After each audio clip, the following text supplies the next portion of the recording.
What episode is this? And welcome to episode 147? 146, Brian, to answer your question of Heresy Accountabilibuddies, where we know what episode we're on. Congratulations. 146. Yay! I'm Jack, followed by my co-host of Brian. Duncan. Jamie. And John. and Dave. But before And we Dave, yes, we can't forget Dave. but Dave's before not we get here. too far down the Dave's not here, pipeline, mate. let's do a station identification. Do you love And- resin bases? Then go to our sponsor, Elric Hobbies, for all of your basing and basing accessory needs. Use code HERESYABB at checkout for a discount. Legendary Monument Hobbies. Monument Hobbies is a one-stop shop for all of your painting needs.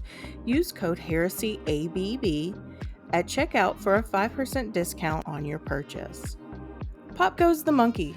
Find maker of third-party accessory bits of arms, legs, backpacks, and more, where you can get 10% off your first order over $125 with code HERESYABB at The checkout. station identification. And thank you to our patrons that Duncan just recorded an episode for not that long ago. So let's go ahead and get this thing started. John, what have you hobbied on? Yeah, I'm working on a few things this week. For starters, I've been priming all that terrain that I've been working on for a while. I got probably a couple tables worth done over the last few weeks that I'm going to try to get done for January.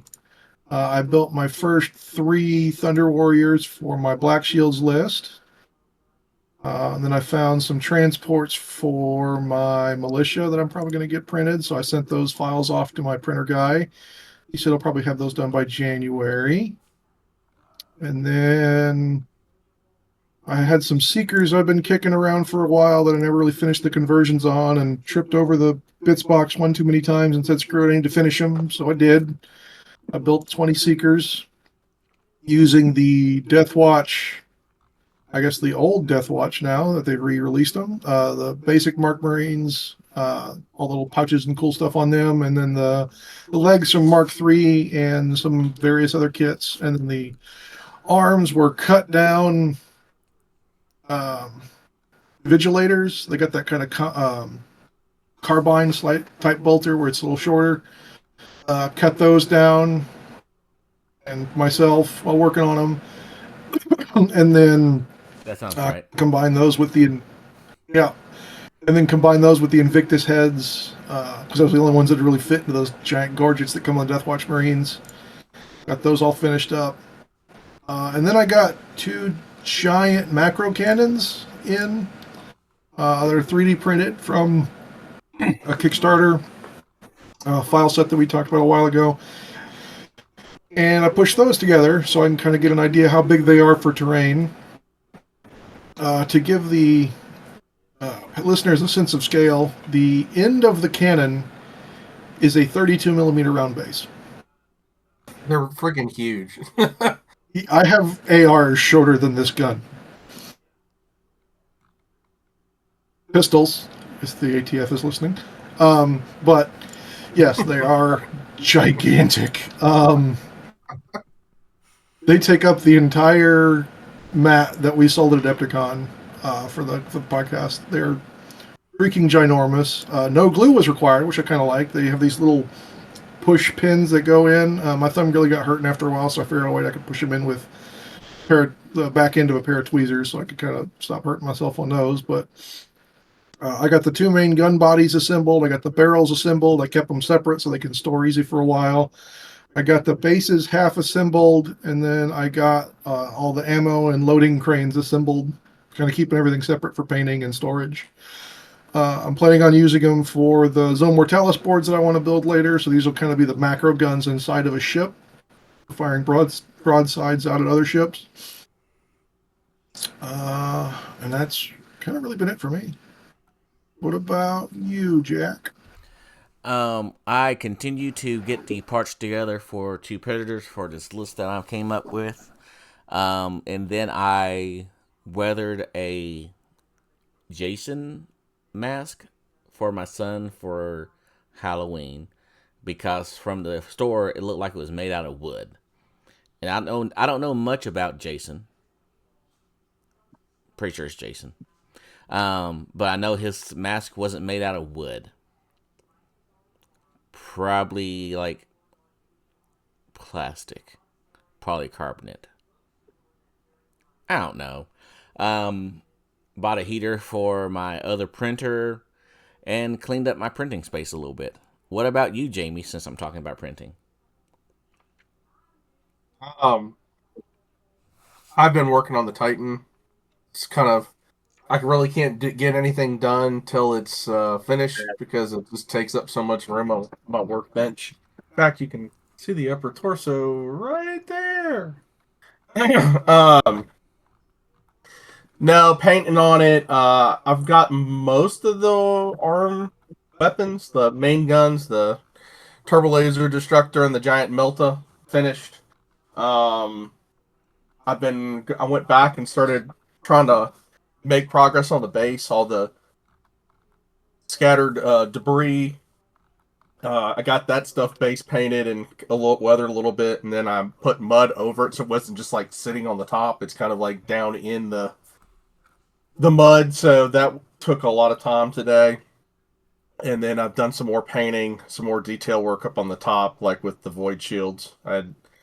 And then I finally got my transfers from Japan confirmed to be shipped this coming Friday, which, yay, it's been a long time. And then I did some 3D printing, and I had some problems with that because of the Windows 11 migration and losing the slicer that I like, and having to get somebody send me a copy of the old version of the slicer. And then I had a FEP fail, which I haven't had in a long time. So that was a big mess. Actually, it was an ACM that failed, or ACF that failed. So, other than that, I got some stuff printed, and I've been getting more stuff in to keep on working after the Titan's done. I've kind of got a new Dark Angel subset army planned out that I might be able to get done before events in January. We'll see. It could be fun. It also probably will make me not very friendly with a lot of people too. But that's how it rolls. So, not Duncan unfriendly, but Jamie unfriendly. I'm glad that I'm a level of unfriendly. So, like, Duncan is like, this would be the exact 180 of most of Duncan's armies. Duncan's I like to touch and feel you up close, and this is, I don't want to touch and feel you. I want you way back. Pervy Duncan. But it may or may not have a lot of quad mortars in it. So, Oh, that's fine. just saying. Quad mortars are everybody's friend. Yes. Especially when you have phosphorus. Yes, Honestly, because Phosphex is also everybody's friend. Yeah. they're more reasonable this edition. When you have what is it, the Siege Master or whatever his name is? Siegebreaker. Siegebreaker, yes. Yes. And there are also Dreadwing. It's a shame you can't take the Land Raider one and upgrade those ones as well. That would be very awesome. Was it the Achilles. Achilles. Yeah, that would be kind of cool. I also missed the Land Raider one where it has the quad heavy bolters. That was always fun. But Oh, the Tyranids don't Proteus? like it. Not Proteus. Prometheus. Prometheus, yeah. Which is a weird name for quad heavy bolters. You would think it would be fire, but it's not. It was quad heavy bolters and then like some sort of disruption thing for deep porting or teleporting or whatever. Deep strike. and then there was the one with the oh my god, all last cannons. Yeah, that Terminus. one. The Terminus. Yeah. It's basically they Still threw got in that one sealed. yeah, it's basically a regular normal Land Raider with a extra Extra Razorback. set of sponsons. Yeah, so it's an extra set of sponsons and you replace the heavy bolter turret with another las cannon. Because It's like the pre-Kratos. Yeah, kind of is. Yeah. Yeah, it was a Laz Choom wagon for sure. Anyways, yeah, that's pretty much it. I mean, I've been doing little bits and pieces of work this week, and just when I can get to it, because of work and all the soccer going on. But anyways, how about Duncan? Has he gone? Nope, but he will. So worked more on the Night Lords this week. The helmets are all red. The second layer of red's on them. The recessed layer of red's on that as well. I got the first layer of most of the silvers on them. I'll get the rest of that silvered up further this week, and then I'll start working on the. I'm gonna try to get this week the rest of the silvers down, the bolters all corrected to the color I want them to be, and try to put their skin accoutrements on for the bits and bobs of where they've got like skin bits and bone and all that nonsense hanging down. Try to get that all done this week. Before Are you with the skin stuff? Are you like making your own stuff, or are you just using the stuff that was already on the models? Or no, I've got other stuff that's already on them that I put on there earlier.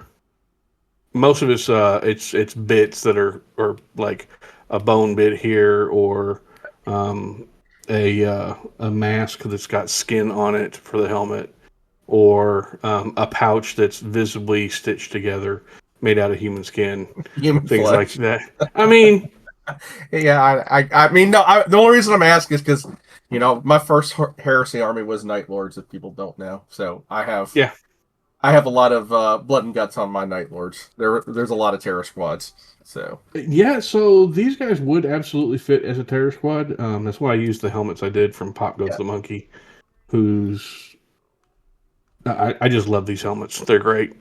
And then for the character helmets, I'm actually using terror squad heads, official terror squad heads, the skulls, and then using skull face masks.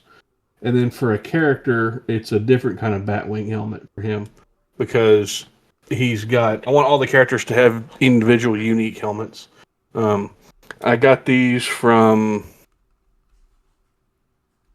I don't remember when, but it was a couple years ago. I actually got them in a Secret Santa from Jason Tick a couple years ago when I was getting ready to start on Night Lords, and then had to postpone it when the second edition dropped. So, yeah. Tick, thank you, sir, for sending those many years ago. I can't remember where you got them now, but they're amazing, and I'm still using them, and I'm really liking how they've come out. So thank you for that. Other than that,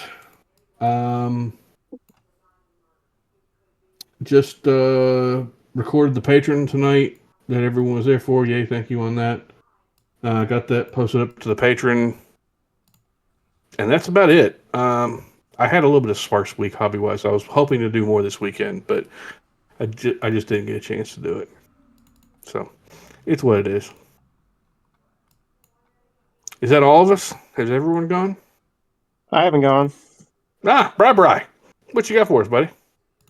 I've been making some pretty good progress on the tanks. I dug out my Kratos bits and built my Melta-Cannon. I got that painted up now. I've been applying sepia to my second Spartan. I'm doing that right now as we're recording, actually. I primed one of the Land Raider Achilles I have, in preparation of giving that to my oldest, who's doing Trader Blood Angels.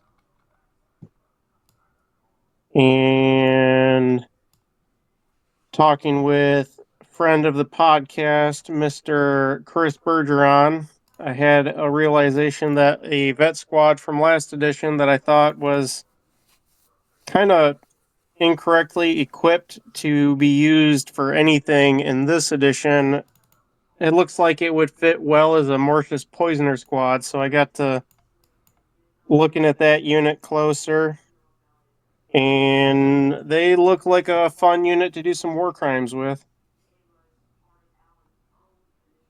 Okay. What changed your opinion on them? So I'd never looked too close at them when they came out with the Legacies PDF because I just had so many other units to look at, mostly destroyers and that kind of thing. They're really, really, really cheap for what they give you. You can give all 10 of them Alchem Flamers, which are pretty nasty this edition. They're Phage, Toughness, Poison 2 up, template weapons. So 10 points for a 10-man squad, although the squad can go up to 15 models, is a pretty good bargain. They also have access to Phosphex bombs. They come with rad grenades, which are also pretty nasty this edition. So a 10-man squad of them and a Rhino, with the Rhino cost included, is around 260 points, I believe, when I pointed it up earlier. And that's just an absolute terrifying squad for anything in power armor in particular. Although it would even hurt Terminator units pretty badly if your opponent was rolling poorly on armor saves, because they could just pump out damage like no other. So probably going to give that unit a try. I might even build up a second squad of them with the bits that Jamie printed off for me a while back. Thank you very much, Jamie. Oh, yeah.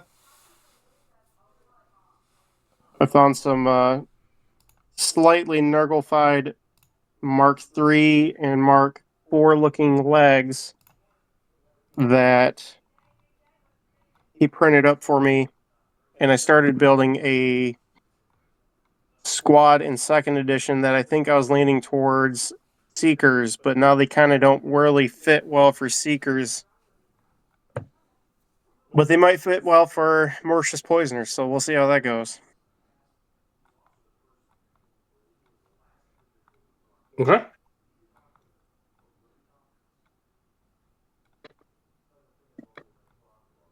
And I think that's about all I got for hobby progress. Cool. Well, Jack, you want to tell John to tell us the news? John, do you have anything in the news? Oh, there might be a little bit.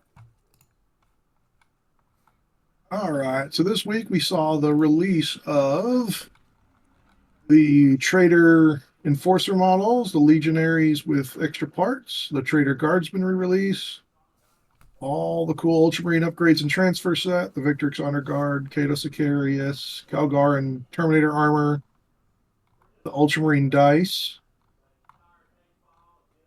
Interceptor City, and re-release of Double Eagle. Those dice again. Prefix of Calgar all painted. Jack. Good impression. Cato Sicarius! I'm Cato Sicarius! There you go. And then the Victrix Guard, which I will probably steal in the banner and some other parts from for some conversions later. And then the really cool upgrade sprue and fancy decals. Deckles! Deckles. Ultramarine All right. exclusive decals. All right, I got a serious question for all of us here before we go any too further. And I mean this in the kindest way. How many of us have bought stuff literally just to steal bits from? Not to use in its entirety. Not even to, like, touch bodies, but, like, sets and things we've purchased just for, like, ooh, that's a nice sword. I think I want that sword. So you spend $25 just to have that single sword. I resemble that remark.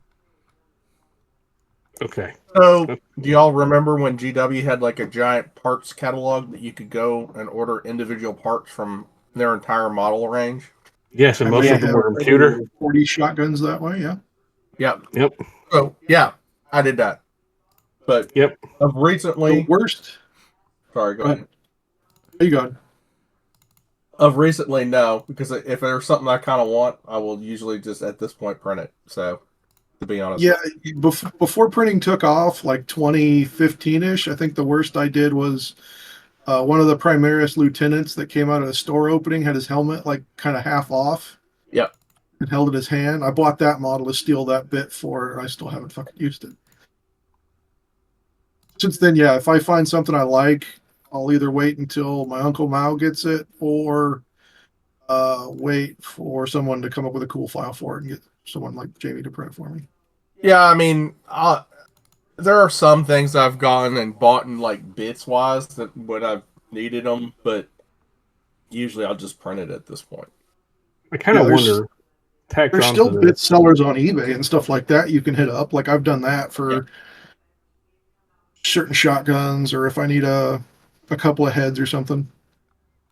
I'm just wondering how many of us have those other pieces from those various bits still sitting around. Oh, I still have tons of models just piece wise. Like you've seen my drawers.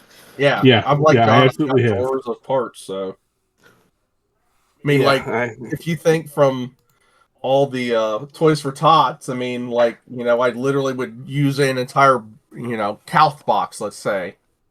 And then, the stuff that was, you know, you'd have sprues of parts left over. So, like, usually I would keep all the rest of those bits. Yep. So, like, that's why I've got all that Mark IV and Mark III parts. Boxes and boxes of stuff. All right, I just wanted to go on a tangent there for a moment there. Thank you. Please keep going. That's why I have 9 Night Lords heads in my basement. So the Sunday release this week, Blood Bowl's getting its 3rd edition, so we got a bunch of stuff coming out for that. The Warhammer 40K collector's gift set includes a calendar, a notepad, a pen, and a fancy box emblazed with Warhammer art, so you can keep your things tidy or store cards, tokens, or other knickknacks inside. Except for the calendar, which you'll obviously use. Yeah. Because none of us have calendars on our phone. No. I still have a calendar for writing stuff down, because otherwise I'll forget it. But I didn't for a long time. There's a new themed Aeronautica book coming out called The Vagabond Squadron, with a collector's edition. Shadow Sword, which was a short story that came out forever ago, that was a sequel to Baneblade, is finally getting a re-release in audio. Neat. Warhammer Plus is going to continue the Tale of 4 Gamers for Heresy. And then down at the bottom here, gentlemen, there's an upcoming FAQ for the Warhammer Horus Heresy. I'm shocked. Yay. Shocked, I say. I'm glad we're finally getting one. It's needed. Yeah. I'm curious to see what we're going to get FAQ'd, honestly. I would kind of hope not just for an FAQ, but also for the designer notes are going to also be important in this, because there's a bunch of stuff like how they intended to play, maybe with terrain. A couple of things for rules interaction and order being made sense of for things would be really nice as well. So what's next? During the week, we saw a preview for the upcoming Hordes of Chaos. I just brought this up to kind of show people some cool militia guys that might be coming out. You got a bunch of close combat guys and different weapons and chain flails and whatnot that might be cool for a rabble horde of militia coming out. Warhammer Day was yesterday, the 25th of October, and so they announced the upcoming Weta statue for Sigmar, an upcoming Mortarion, which we'll get to in just a little bit, with a bunch of more pictures, more information about the Rust add-on. Blood Bolt or Bolt Gun 2 was announced with a bunch of cool cinematics and whatnot. Speed Freaks is getting a Def Copta. All of the Vermintide and Darktide games are getting a bunch of different releases coming up over the next few months. Darktide is getting a team-based card game. U2's announced a new toy coming out. Tomy announced a bunch of new plushies, including one of Jamie's child. That actually does look a lot like Baylor. Oh my lord. And then a bunch of expansions for Battle Sector. Rogue Trader got a bunch of a big update. Dark Heresy got an update. Mechanicus 2 got announced. Warp Forge. What's the date on Dark Heresy? The future. Okay. Fucking shit. Sorry. 25. And if you want, you get a 25% discount on the collector's edition coupon code coming if you're subscribed to their Warhammer Plus, apparently. Nice. Yeah, wish I would have seen that earlier. We also got for Heresy Thursday the announcements of the Black Shields, which we'll be covering a little bit later in the show. Or sorry, Shattered Legions. I keep saying Black Shields because there's a big black shield in the article. But Shattered Legions, which we'll be covering a little bit in the episode. A couple new disc plates dropped. So Horus versus the Emperor in textra detail. Y'all can't see it while I'm talking, but there's a little bit of raised effects around the Emperor and the fire sword and some other cool stuff you can add. Damn, that's nice. That Mortarion Joy Toy. Warhammer Merch put him up for $199.99 US. You get the Primarch himself and 3 little nerdlings to put on his base. He comes with a base so he can fly. Is it really that bad considering a Primarch? No. I don't know how much they go for now, but they're over 100 something.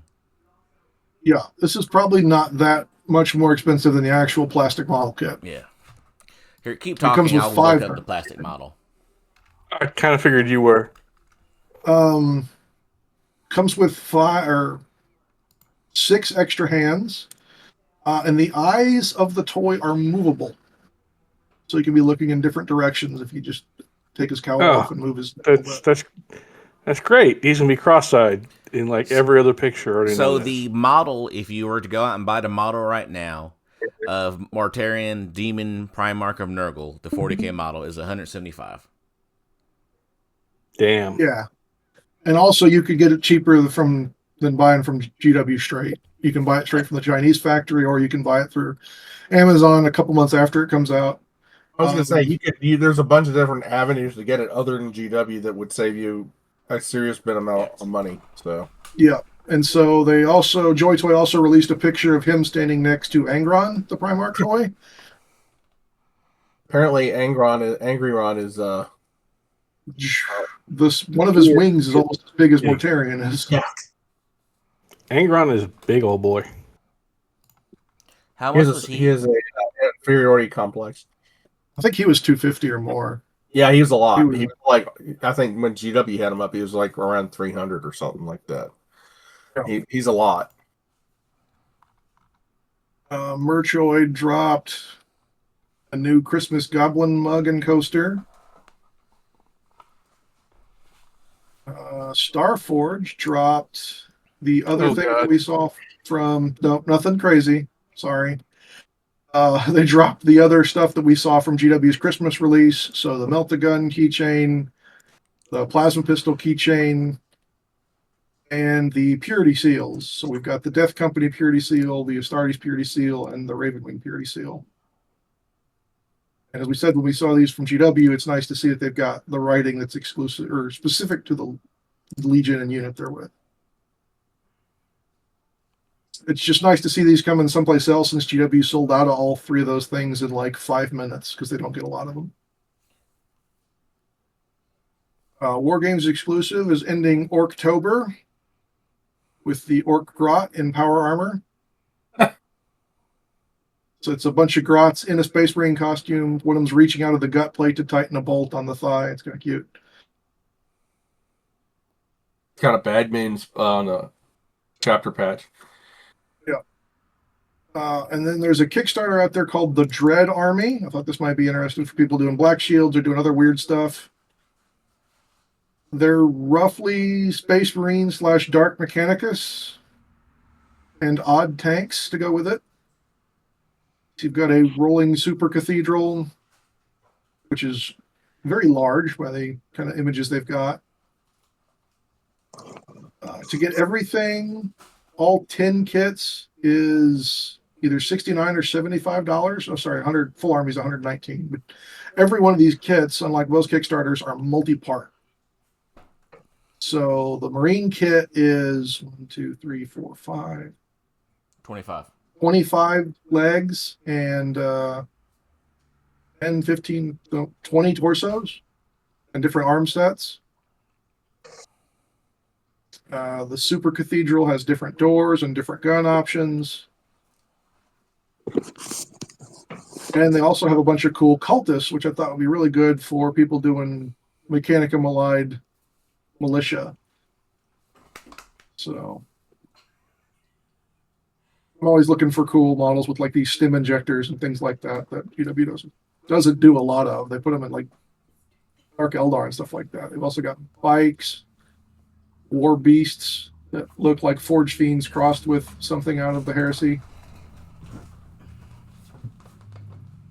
So I like these because they're really modular. Even their demons are multi-part models that you can swap pieces between.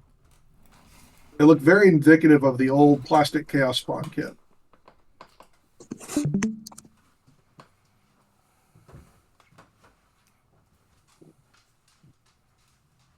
And then there's Psychers and Deck Priests and Summoning Masters. If you're paying $120, you're going to get a ton of parts. And then there's even Terminator lookalikes. So, a bunch of cool stuff from them. And that, gentlemen, is all of the news. Thank you, John. John, I'm going to put something in our chat you might be interested in. And it's in the chat channel here, if you want to pull this up. This got sent to me, and I sent it to Jack last night. Okay. I don't know if you wanted to. Yeah. It requires an FDM printer. I got it pulled up. Yep, cool. I got it up. Yep. It's an expandable hobby workshop wall. It holds all the paints that we all normally use. It actually lists the paints it does work with and does not list ones it doesn't. And it's all printable for basically $40. But it's FDM, not resin. You hold tools, paints. It can work with SCADAS or slip locks. It can work with IKEA. And it shows that they also will do physical copies of it if you want to do that after the Kickstarter's over.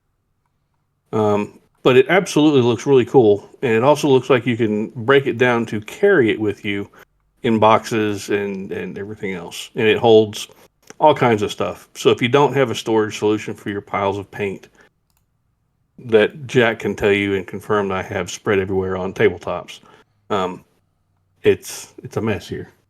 It's Yeah, they've got drawers, magnetic boards, PC accessories, airbrush accessories. They even hold Apple Barrel and Tamiya paints. It's almost worth it for me to buy it, and when I get an FDM printer again, to do it. Marker storage? Wow. They are going all out. Jack, that was the same thing I was thinking, because I was thinking about getting an FDM too. But... Yep. Oh, that does remind me. A buddy of mine is looking to just get rid of his small resin printer, so I think he's just giving that to me. So I might be hitting up Jack or Jamie for how do I do this? That's fine. First, you warm the liquid by putting it in your mouth. Excellent. Just like don't gargle it too much. Yes, just like your Tide Pod. So, kids, don't do that. Yeah, this was another one I saw, Duncan, that I don't know if you saw before. This one's a 3D printable shelf that works with wood, and you add them both together. And so it's designed for manga and books and other stuff. But it's designed to fit previously existing wood dowels of a certain size, and so that way you can expand it as you want or do display boards and whatnot. Cool. And for those of you who are only listening and are not actually watching this, I can provide you a link to it. Just hit me up or go to the podcast recording channel after this gets dropped, and the link to this will be there.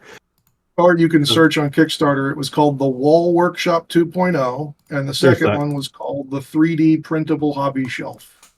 There you go. Anyway, I just wanted to add that to the stuff that is out that we hadn't talked about yet.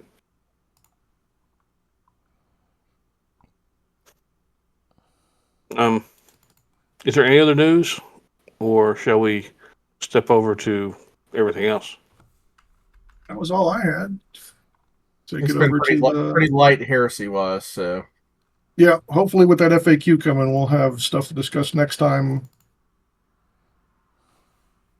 I know there's a lot of people that anytime GW posts something, they post memes asking where the breachers are. So, yeah, that's where we're at. I mean, it's not really unreasonable, but I get it. Well, they showed them, so I mean, yeah. But that's why I'm saying it's not really unreasonable at all. Right. And But we also, have breachers at home. we have breachers at home. I do actually. I have a lot of resin ones, but yeah. Anyway. Ooh, that looks like Shattered Legions. It does. Jack, you're our resident Shattered Legions guy. Oh Jesus, that I don't think that is even remote to correct. So let me zoom in on this thing. So Shadow Legions, to give a quick synopsis of it, is basically a force of broken legions that kind of got together and decided to create a group of best friends. Would that be a good layman's explanation? Sure. Sometimes, for happily doing so, sometimes not so happily doing so. So with this rule set, you get rules for this army. The legions themselves kind of have rules that go along with it. We'll get probably more into that as we get further down to the bottom. Excuse me, I can't talk. And you have access to some of the armories that you have in it. You cannot take any unique models / units in here. Go ahead. Like I couldn't take Karn. Yeah. They call out a few special characters at the bottom. Yeah. Where they do that, yeah. You have Commanders of the Shattered Legion, which are just right now from the core rule set. Like, I would really like to see Alton Score from Alpha Legion in here. Because I just double checked to make sure that I wasn't losing my mind. But like a big part of his, background is palling around with Narek Drager. However you pronounce that. So they do have a prime advantage. Exemplars of the Legion.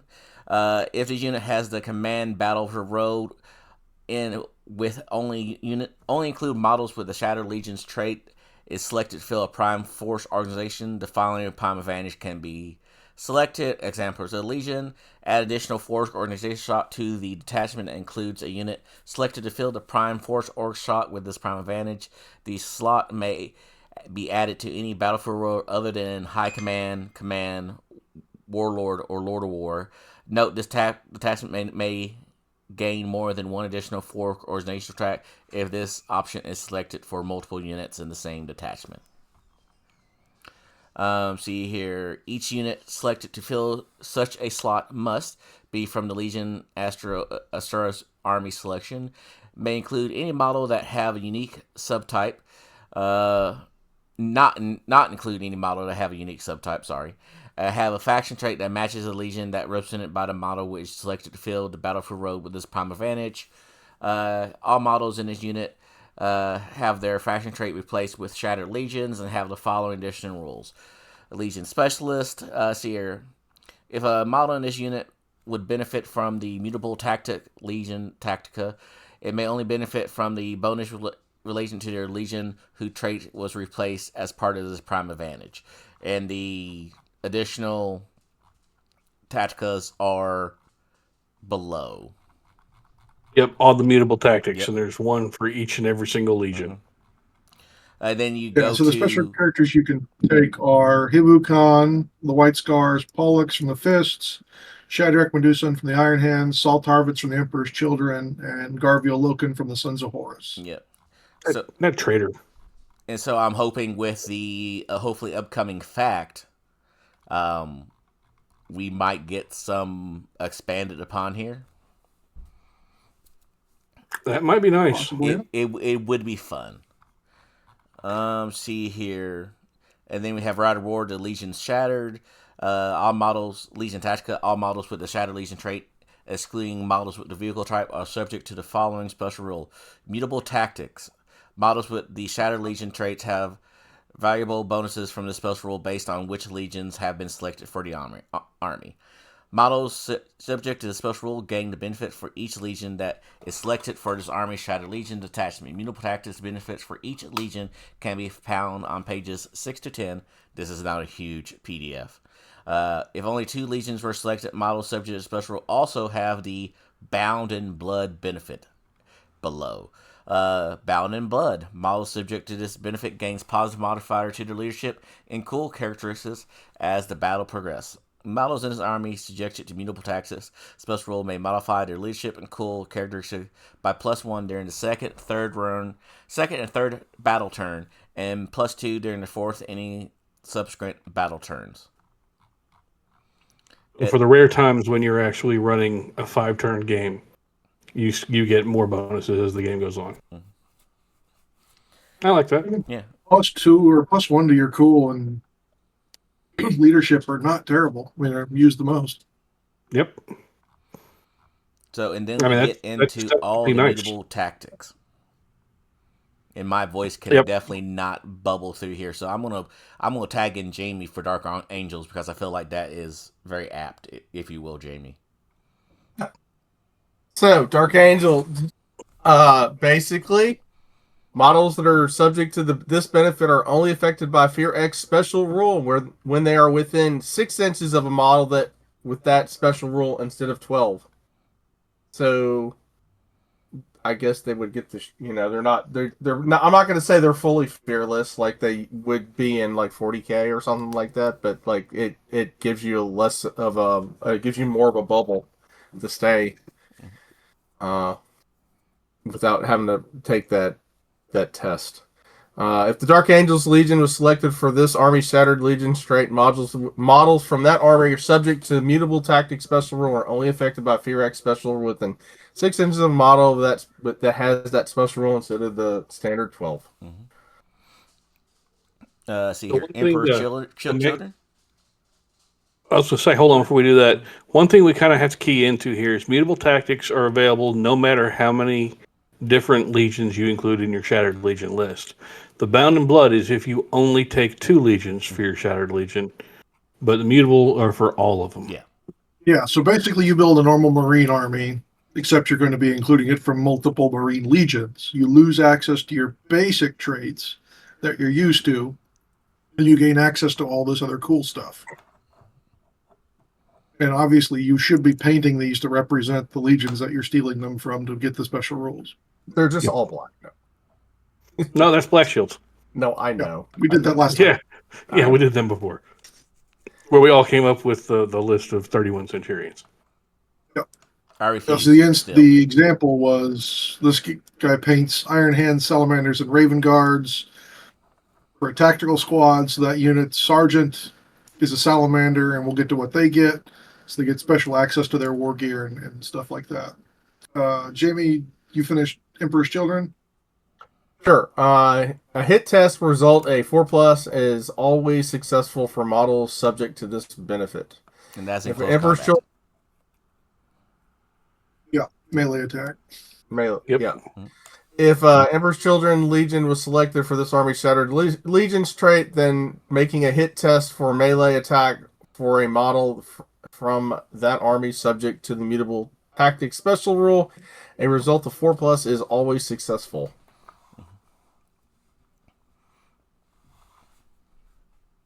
So Iron Warriors, Duncan? Oh, yeah. Accustomed to devastation. This one I actually like a lot. A leadership check resulting of 9 or less is always successful for models subject to this benefit in the shooting phase. If the Iron Warriors Legion was selected for this Army's Shattered Legion trait, when making a leadership check in the morale subphase for a unit from that army subject to the mutable tactic rule, a result of 9 or less is always successful. So you're used to getting shot at. You're not going to run away from being shot. The end. You get a much better leadership check. That's really nice. You want me to go ahead and grab white scars also? Sure. Cool. White scars. Swift of action. Models subject to this benefit have their initiative modified by +1 when making setup moves or rushing. If the White Scars Legion was selected for this Army Shattered Legion trait, when a unit that only includes models subject to the mutable tactics special rule makes a setup move or is selected to rush, modify the initiative characteristic of models in that unit by +1 until the end of the subphase. Now, this is something that this is where it spells out something that we don't really get spelled out earlier. All models in that unit get this subphase. If you have Dark Angels and White Scars and Raven Guard, all of them are getting the bonuses. Not just the actual White Scar model in the actual unit, but the entire unit is getting the bonus of having these. Yeah, and you get to take the weapons. So if your sergeant was a salamander in that instance, you could buy salamander weapons, and you could take a squad of Medusan Immortals. Yep. It's definitely it's allowing a lot of player agency with these. Yeah, and if this is probably, I saw a few people commenting that some of these are actually almost better than their Legion base benefit. But I could see combining a few of these to make some, I don't think overly game winning, but definitely some gamey things that you could build a list around, like Space Wolves. Adding that to White Scar. Yep. Yeah, so Space Wolf 1, models with this benefit can make longer setup moves than normal. If a Space Wolf Legion was selected for this Army Shattered Legion trait, making a setup move for a model from that army, the tactics special rule, the controlling player adds an additional +1 to their move distance to a maximum of 6 inches. Yep. So that right there, combined with the +1 to your initiative, that's nice. Yeah. Or so your initiative normally will get you like a 3. So that one might get you a 4. And then with this one, now you get a 5. So that's pretty beefy. Yeah, or Imperial Fists. Models subject to this benefit can make volley attacks with bolters. If the Legion Imperial Fist special rule was selected, making volley attacks for a model with this army subject to mutable tactics, a model can always make volley attacks with a bolter as if it had the assault trait.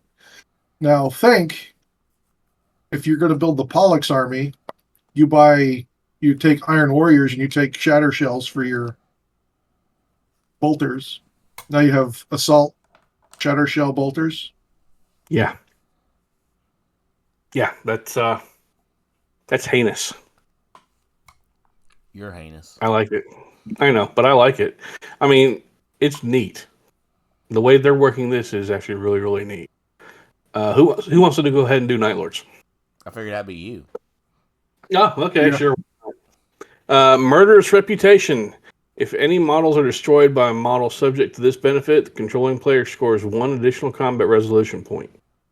If the Night Lord's Legion was selected for this, if a unit includes any models with this, and they cause any enemy models to be removed as a casualty, this is close combat, the controlling player scores 1 additional combat resolution point when resolving that combat during that player turn. And with the changes that have come in 3rd edition, making it models removed and not only wounds caused, that can be a big swing. You can lose combats by 1 frequently this edition. No, you can. Yes, as Jack and I have found to our entertainment and irritation at times. Blood Angels. Blood Angels. Go ahead, John. Models subject to this benefit gain bonuses to wound tests if any models in their unit have been removed as a casualty during the phase.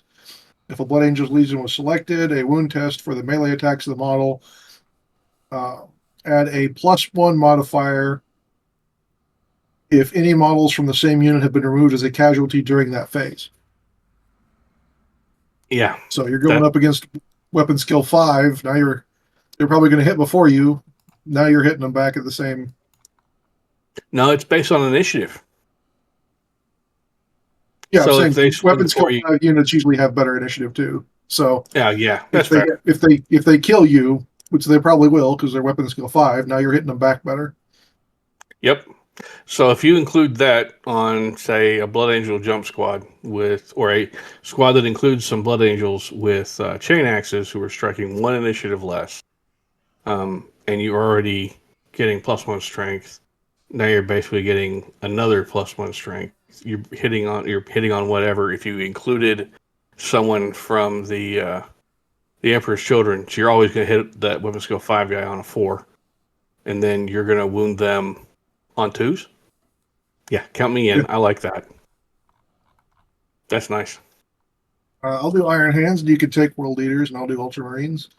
Iron Hands models subject to this benefit gain Feel No Pain 4-up against volley attacks. Iron Hands Legion was selected. Any attacks made as part of a volley attack are allocated if the target model is from an army with Iron Hands traits. You gain 4+ Feel No Pain special rule. That's good. That's really good. Yeah. That's something that I think honestly Iron Hands should have had before. Was just a universal. Oh no, the round glanced off my bionic codpiece. It's the strongest part of my armor. It's the strongest part of the armor. Yep. Got to protect the holy globules. All right, World Eaters. Frenzied Pursuit. Models subject to this benefit move further when pursuing.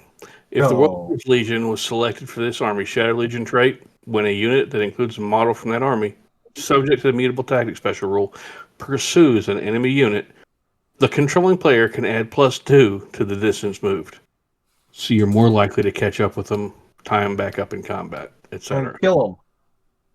You don't chew people down that way anymore, but it's definitely nice. All right. Before I read the Ultramarine ones, am I high or is this really fucked up? I don't know. You tell me what it is, and I'll say. I mean, highlighted on screen is the Ultramarines rule is called Methodical Fighters, but methodical is like, I don't know what they wrote it in, but it's all different levels. I'm sorry that you picked the OCD Legion to make screwed up. Wait a minute. Hold on. I'm going to zoom here for a second. Oh my God, it is. Yeah. And it's not like a little bit off. It's all over the place. Yeah, it's, yeah. I hope they did that just for you, John. I really do. Methodical Fighters. Shooting attacks made as part of a reaction that target a unit that includes models subject to this benefit must be made as snapshots. So an Ultramarines Legion was selected for this Army Shattered Legion. When an enemy unit makes a shooting attack as part of a reaction that targets the unit in this army, their shooting attacks are made as snapshots. That's really good. I really don't like that. Man, I almost like that over the reaction point is nice, but we swap? So that right there tells me that the interdiction cadres that people sometimes select to use that reaction, who are already hitting only on a 5-up, now they're hitting on a 6-up if they're shooting you. Yep. Or counter battery fire or return fire, whatever it's called. That's or if Ultramarines are assaulting you and you're hitting them with volley fire. It's not the volley. The volley fire doesn't count. It's only reactions. If you use the reaction in the volley fire one. Yeah. That's just mean. Yeah. That's nice. I like that as well. Yeah. So Death Guard, Children of Barbarous. It looks like there's something weird in this one too, but not as bad as let Brian have that one. All right, Ryan. Yeah, the Children of Barbarous. It's pretty comparable to what they already have if you were to take them as your main legion. Models subject to this benefit gain the move through cover special rule. If the Death Guard Legion was selected for this army Shattered Legion's trait, models from that army subject to the Mutable Tactics special rule ignore the effects of difficult terrain and dangerous terrain. If called upon to take a dangerous terrain test, then the model is assumed to have automatically passed without any dice being rolled. Oof. So that could combo well with some of the other ones. Ooh. Yeah. Yeah, and man. Yeah, that's really nice in some ways.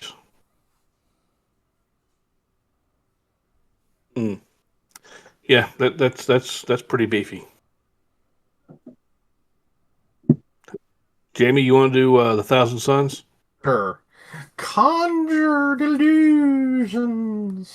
Oh God. Enemy units cannot pursue a unit that contains models subject to this benefit. If Thousand Suns Legion was selected for this army Shattered Legion's trait, enemy units cannot have the pursue aftermath option selected for them if any of the units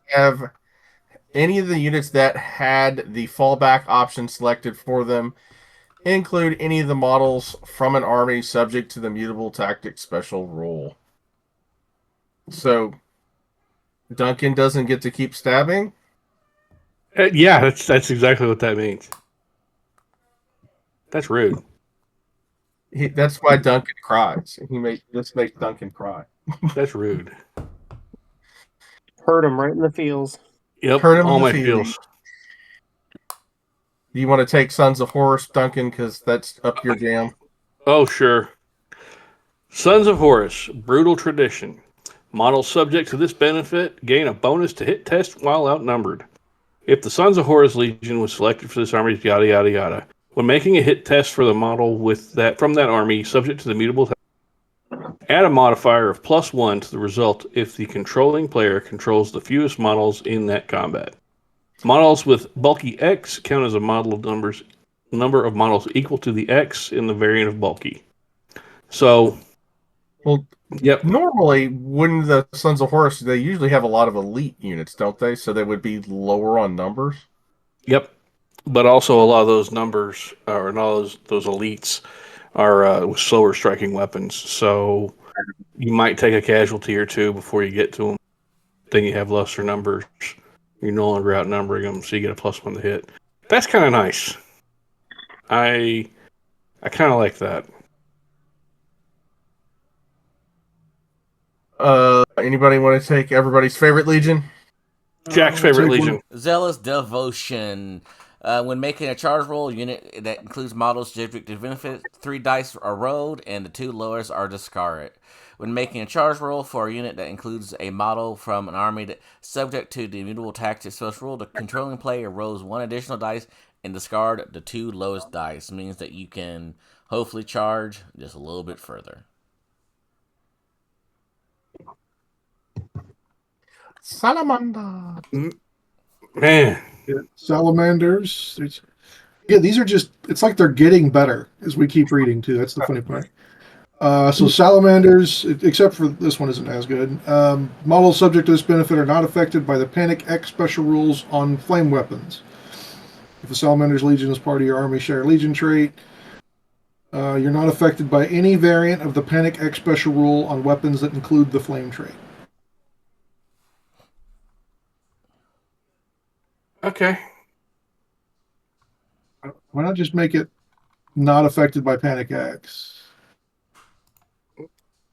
They did. They basically made it not affected by Panic X flames. Yeah, Nothing I know, with but the flame traits. yeah, but there's a couple other weapons that are out there with Panic X. Not a ton, is my point. Oh, you mean basically make them not immune to all panic? Yeah.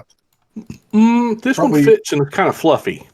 I know, it does, but I'm just saying, because they're I used to get you. fire, they're used to not panicking, blah, blah, blah. I get you. Raven Guard, Masters of Obfuscation. Obfuscation. Yeah, I know. It's another one that's screwed up in the kerning. Models subject to this benefit gain the Shrouded 6-up special rule if they do not remain stationary in the movement phase. Models in this army are subject to mutable tactics. If they do not remain stationary in their controlling player's movement phase, they gain the Shrouded 6-up until the start of the controlling player's next turn. That one's pretty good, too. That with the white scars one. Yeah. Oh, Mm. so, okay. And it's not that you gain that for one thing. You gain that for everything. Every single shot. It's not a reaction. Jeez. I think it said not vehicles, but yeah, that's your boys are booking it across the field and they're harder to shoot. Yeah. And then finally, Alpha Legion assassination tactics, volley attacks made for models subject to this benefit gain precision 6-up special rule. When making volley attacks for a model from the army that includes this mutable tactic, those attacks have precision 6-up. I think it ought to say like gains +1 to precision. If it didn't have it, Yeah. would be better, but still pretty good. Yeah. That's pretty potent too. Yeah, they also have access to. Oh, go ahead. I was going to do the gambits and things, but if we got more to say on the traits, I can come back to that. Go ahead and move on to the gambits and their advanced reaction. all right. So their gambit is Spiteful Strike. This gambit allows the controlling player to make one attack in the focus step, but if that attack fails to destroy their opponent's model, this model is destroyed instead. This gambit is selected during the focus step. Instead of making a focus roll, the controlling player immediately makes one melee attack. Hit tests and wound tests for this attack have a modifier of +1. If the enemy model is removed as a casualty at this attack step, the challenge immediately moves to the glory step. If the enemy model is not removed as a casualty, this model is removed as a casualty instead, and the challenge immediately moves to the glory step. All right. I'm gonna make this comment here. If you and your opponent have both whittled one another down through whatever reason in close combat in that challenge, and you're both sitting there stuck on one wound, and you use this, it's a game. It literally will end that challenge immediately. Either they die or you die, and you get the chance to do it before they strike. That's incredibly potent.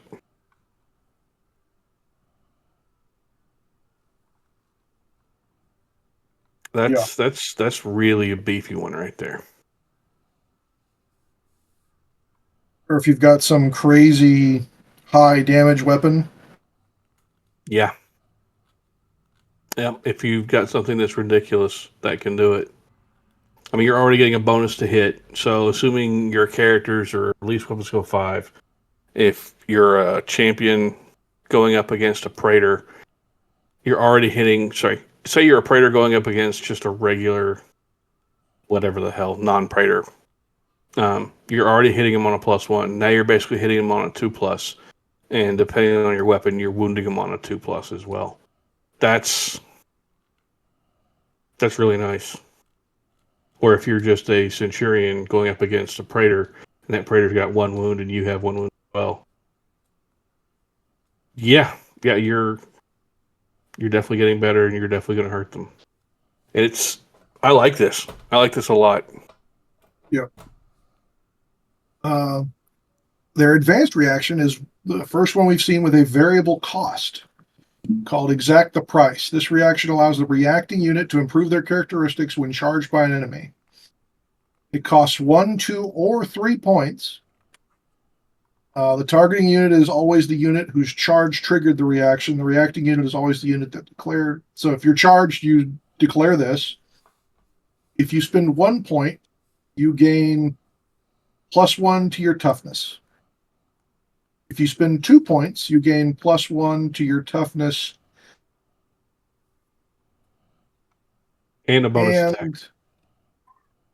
A +1 to your attack characteristic. And a +1 to your attack characteristic. Sorry, this thing is really wordy, the fact they split it up. If you spend 3 points, you gain +1 to your toughness, +1 to your attack, and your strength.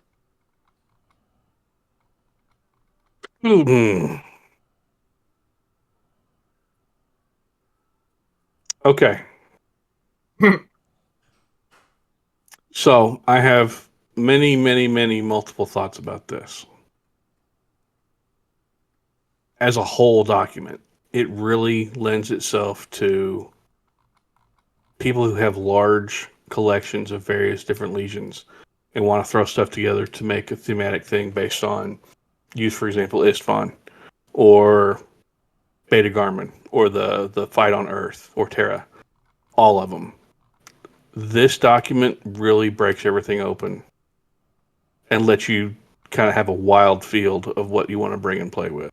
I think this document's great.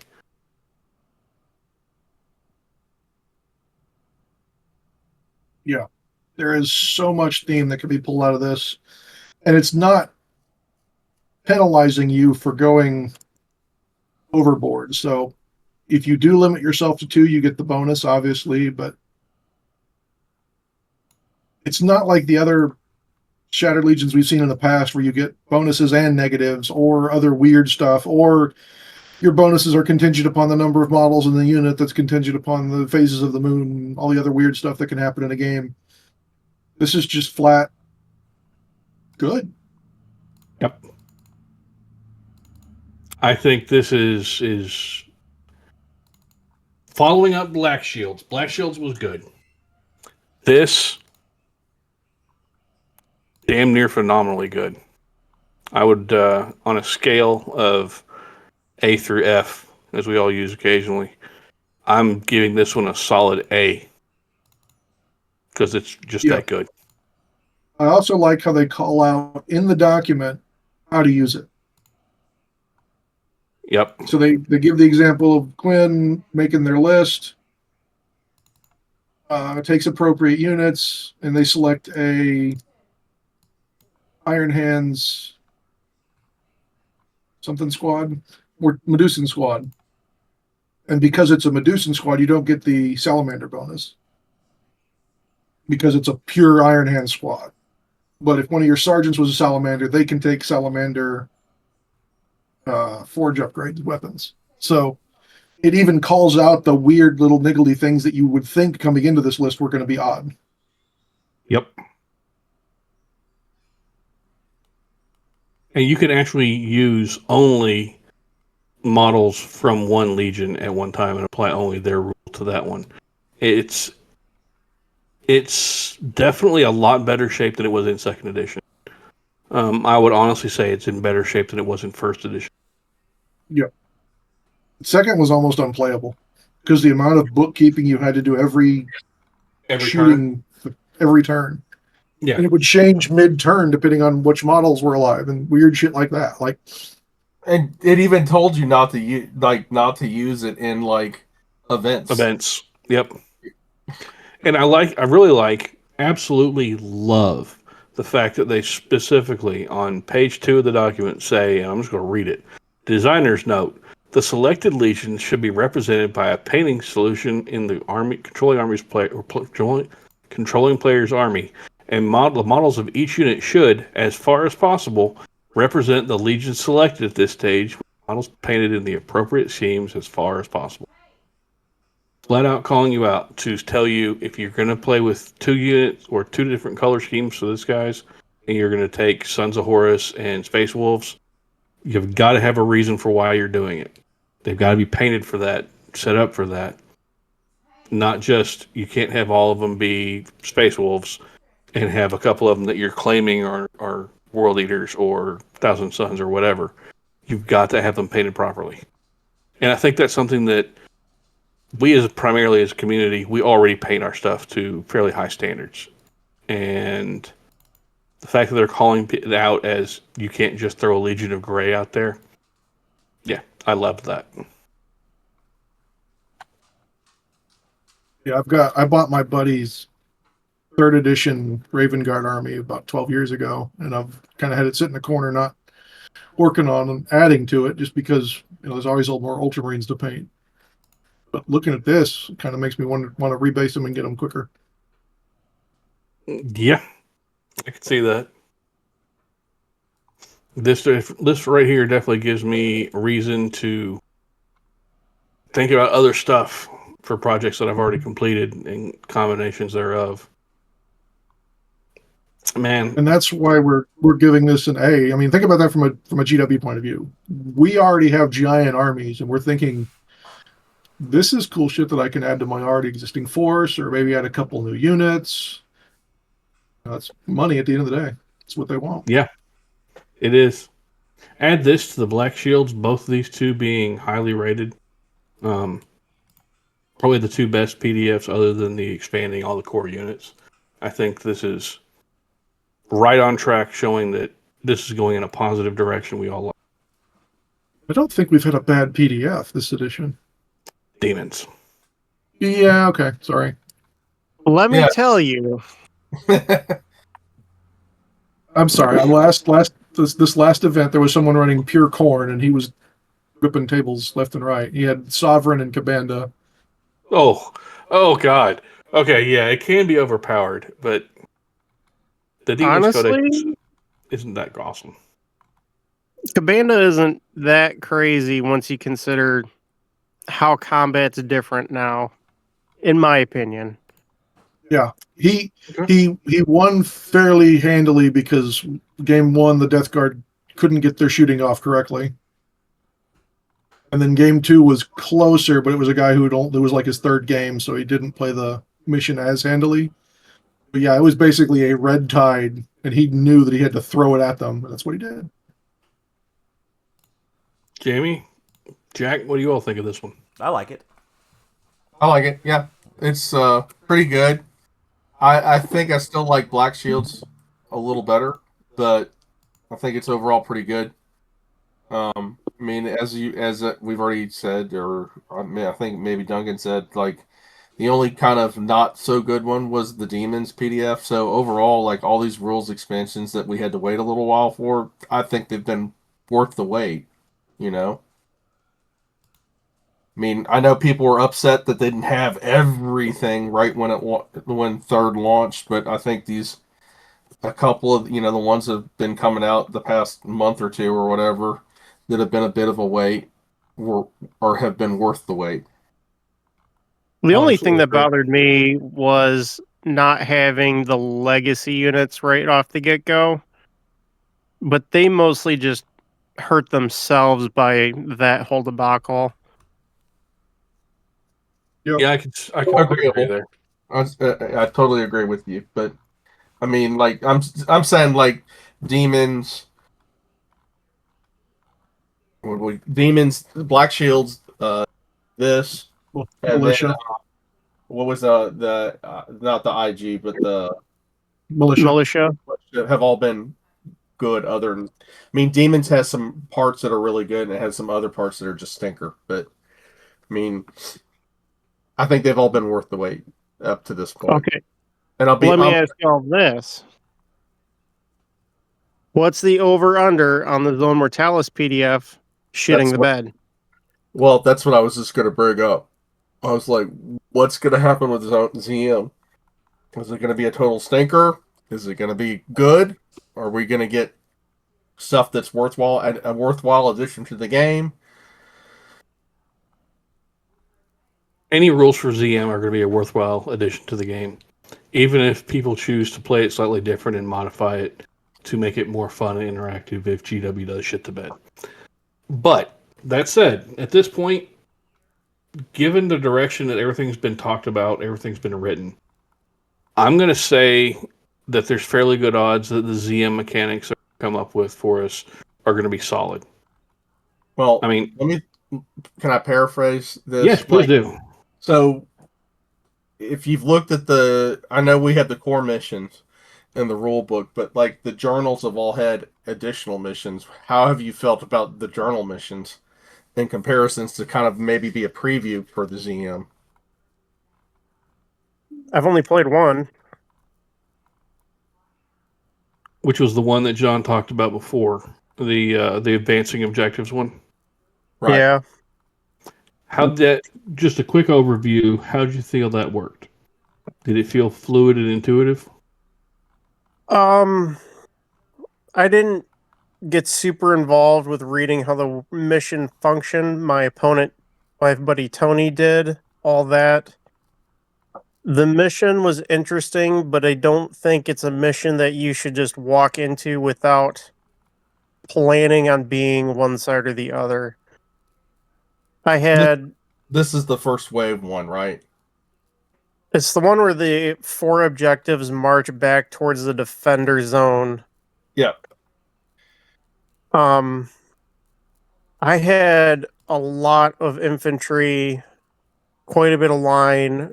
My oldest son was playing the game with me. He brought 1,000 points of Blood Angels. He also had infantry. And right on the get-go, we were on 3 of the objectives with 2 line 1 units and 1 line 2 unit.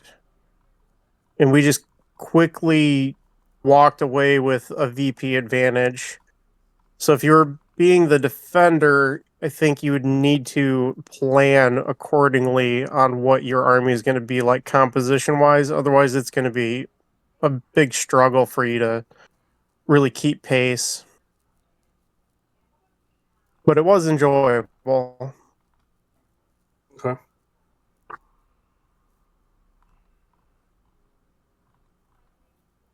So in the Saturnine journal, there's actually more than there's more than just the one. missions. Yeah, there's the Line mission advance, of renown, and then there's the Breakthrough. advancing one, and yeah, there's like 5 missions in there. Yeah. I don't know, honestly. To your original question, I think they might keep something like that layout though, because they divided the board up into 1x1 squares, and that's a little easier in ZM. So I think they might keep that design style.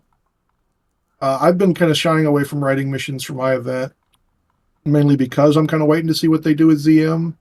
Otherwise, I'm just going to do book missions with some kind of customizations to them. But I think looking to ZM, it cautiously optimistic instead of cautiously apprehensive. Fair enough. That's more than fair. We did custom missions for the GT this year, and the big remark about mission 3 in the packet was that it was just not very good. But that one was very asymmetrical, and I believe the attacker was reliant on destroying enemy units for scoring VP. And we ran into an issue with, if you have line units sitting on top of objectives as the defender, you could quickly outpace the attacker and negate their ability to score VP fast enough. But I've always been very apprehensive about any mission in 2.0 or 3.0 that a primary objective is destroying enemy units. Because it's a self-licking ice cream cone, right? Destroying enemy units always benefits you because then they have one less thing to use against you.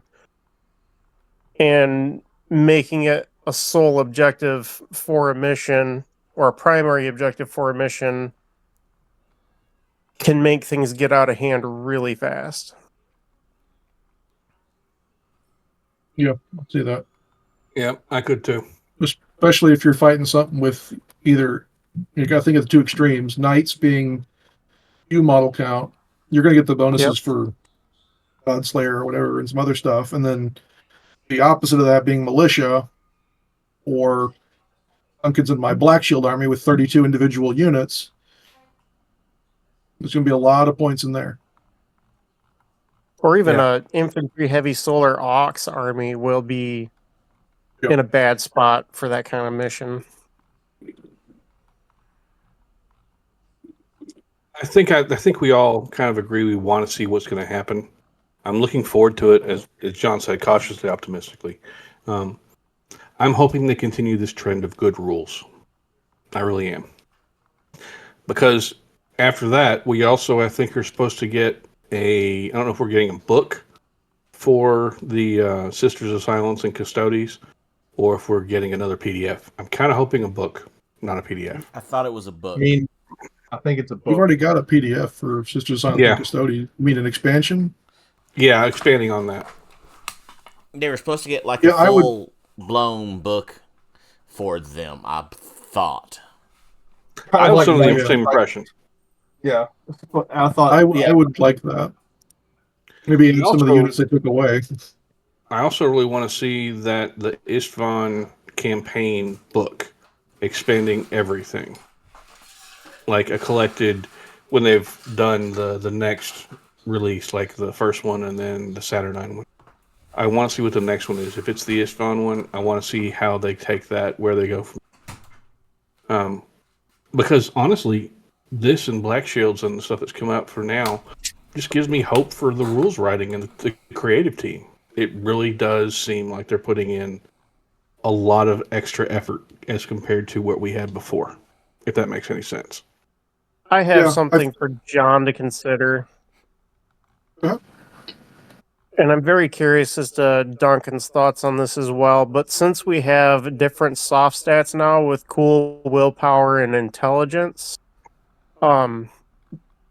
how viable or interesting you could make an objective based off of testing on it using one of those stats. So that was That's a- actually what I was thinking about for my missions, was to have a console or something like that you have to go retrieve that might not necessarily help your battle mission points, but might help your campaign points. So it might not directly be related to the game you're playing, but it might help your faction overall. Maybe something you have to run up there and test with intelligence, and then you might get a bonus if you take an augury scanner or something like that. That might be a piece of war gear that's not used a lot, and some things like that might force people to think about what stats are in units that aren't necessarily out there, and removing it from being part of the battle mission itself points. I think that will make people think twice about it. Because some people are just going to be gung-ho, I need to win the game, blah, blah, blah. But other people might want to be the best loyalist they can be and go out and get all those points and damn the mission. Doing it that way, you could almost do a 2-level scoring method for an overall campaign where, like, securing a console via a willpower check could give you campaign points that contribute greater to the overall campaign, but you also have a sub method of your VP contributing to that as well. So you could lose the mission off of the primary VPs, but score that console for narrative campaign points and still be a contributor in a manner. Yep. I like that. So one thing that I've actually been looking at already, trying to come up with how the missions that I'm working on for Adepticon work, was use of characters at objectives to make like intelligence tests or willpower tests to be able to use those objectives in an alternative manner than just scoring them with line. Like saying this one unlocks this if you do this and do not score line this turn. I want to see another mission where you have to do an intelligence check, otherwise the objective explodes on you because it's like unexploded munitions. Because I love that kind of shit. It just Booby trap. I had, Yep. I had one back in 4th or 5th where it was one of the central objective missions, and in every turn it would go off and then flip 2d6 inches. And it ended up with just a giant scrum in the middle and the thing acting like a slippery football going back and forth between each side. It was hilarious. And people Jack, loved do it. you remember the mission we played with Bergeron and Jeremy where the objective kept spawning more objectives? Vaguely, maybe. That was the one where we traded out, and it was you and Bergeron versus. I didn't myself. trade her shit. Let's go I ahead don't know and what you're talking get about. that. You were the one that you were trade me. I can't believe you did that. I Hurt me so did not deeply. trade shit. I got betrayed, and it still hurts. the Okay. Heresy edition of swapping spouses. Yeah, Yeah. but do you remember the They had an objectives upside down literally pineapple. like every other turn shot out another objective that bounced 3d6 in a random direction? What I And you couldn't remember score the original one again? is Bergeron yelling at me because I was walking up the table. And you and Jeremy having a great time while I was getting abused. I mean, that's fair. It's very fair because that is what happened. And then, I love you, and then Bergeron. most importantly of all, you and I lost that game. Yes. All right, that was great. Jack, this is what you need to do for the next time you see Chris. Bring a small pack of crayons, and whenever he starts getting off on you, you just go, listen, you got to eat your snack. You're not yourself when you're hungry. Oh my god.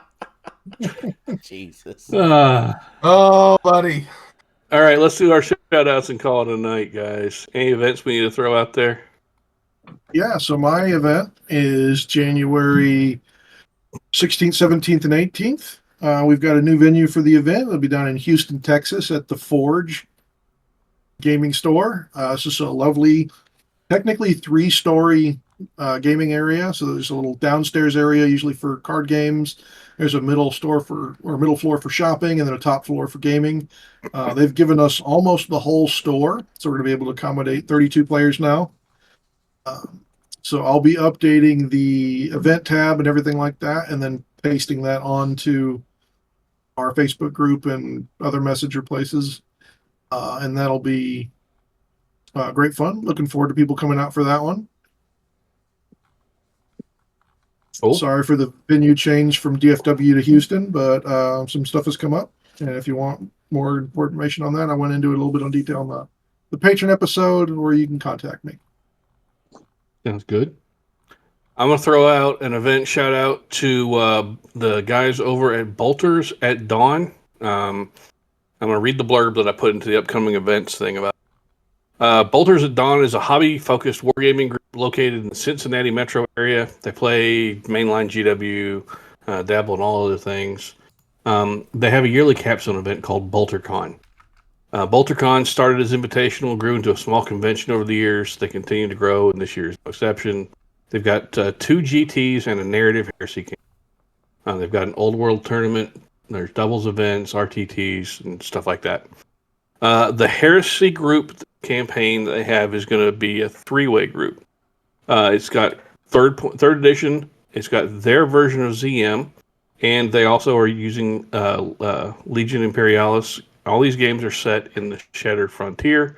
They're using themed boards tied to a specific location to the Nox Aurelia system. They have custom missions. They're asking people to make decisions in their games that will actually reflect the balance of power in that system. They want to tell is the story that is crafted around the loyalists and traitors securing in the system to actually secure the whole system. Every mission, every table, every board is custom missions. They're giving out sportsmanship and hobby-themed prizes and tanks. They have a website called boltersatdawn.com, and there's a link to them and to their event, which is obviously BolterCon, up in the upcoming events channel. Their event, BolterCon, is the 13th through 16th of November this year, and it is at the Holiday Inn in Westchester's Event Center, which includes a hotel, a steakhouse, and a bar. I've been talking to them for a bit now, and last week I mailed them a set of posters, so all their Heresy attendees get some of our posters. So that's being done as not a prize, just every attendee gets to pick up from our posters that we have in stock. So that's them. And hopefully next year we can do the same for them again. So anyone who's interested or in the Cincinnati or local area that can go to that event and is interested in doing so, take a look at them. They seem some pretty cool dudes. Send me their address and I'll send them stickers to go with it. Cool. I will do that. Brian, Jamie, Jack, any events? Kinda. Throw it out there, buddy. Evolution Games in Lansing, Michigan. We have Heresy Thursdays, which is where I've been getting a lot of my gaming in.